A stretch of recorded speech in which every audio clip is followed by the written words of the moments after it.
देविका रानी, जन्म 30 मार्च 1908, निधन 8 मार्च 1994, हिंदी फिल्मों की एक अभिनेत्री है।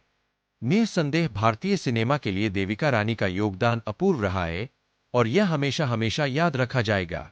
जिस जमाने में भारत की महिलाएं घर की चारदीवारी के भीतर भी घूंघट में मुंह छुपाए रहती थीं, देविका रानी ने चलचित्रों में काम करके अदम्य साहस का प्रदर्शन किया था। उन्हें उनके अद्वितीय सुंदरता के लिए भी याद किया जाता रहेगा।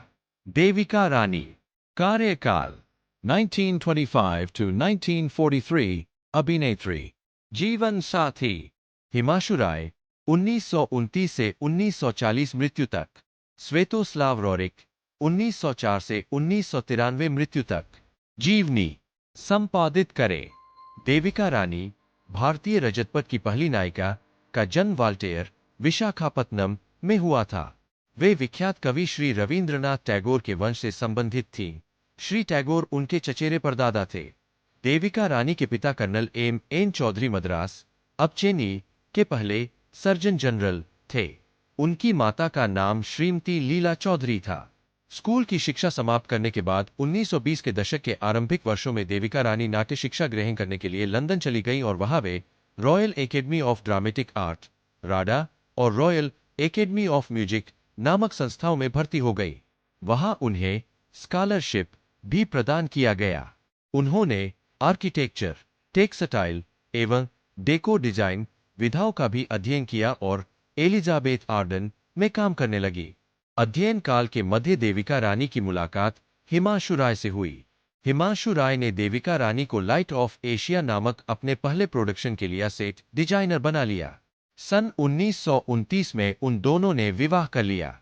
विवाह के बाद हिमांशु राय को जर्मनी के प्रख्यात यूएफए स्टूडियो में ए थ्रो ऑफ डाइस नामक फिल्म बनाने के लिए निर्माता का काम मिल गया और वे सपत्नीक जर्मनी आ गए।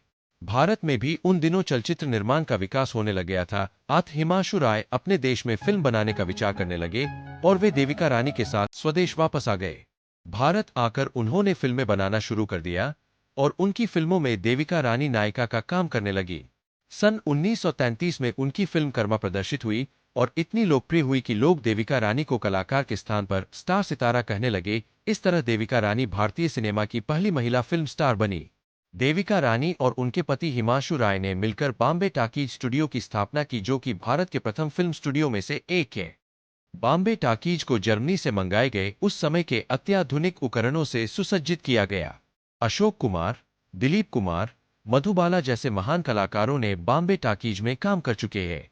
अछूत कन्या, किस्मत, शहीद, मेला जैसे अत्यंत लोकप्रिय फिल्मों का निर्माण वहां पर हुआ है।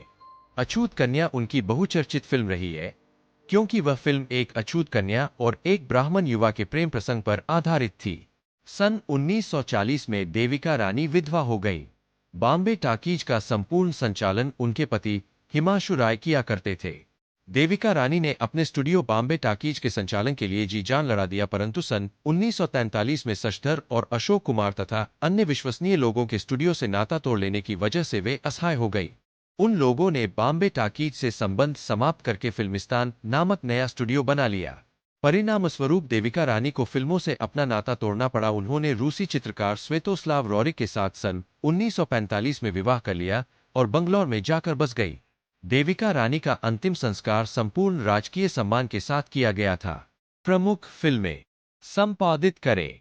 वर्ष फिल्म चरित्र टिप्पणी 1943 हमारी बात, 1941 अनजान इंदिरा, 1940 पुनर्मिलन, 1939 दुर्गा, 1938 वचन, 1938 निर्मला, 1937 सावित्री सावित्री, 1937 इज्जत राधा, 1936 ममता, 1936 अछूत कन्या कस्तूरी, 1936 जन्मभूमि प्रतिमा, 1936 जीवन नैयालता, 1935 जवानी की बात, 1933 कर्मा।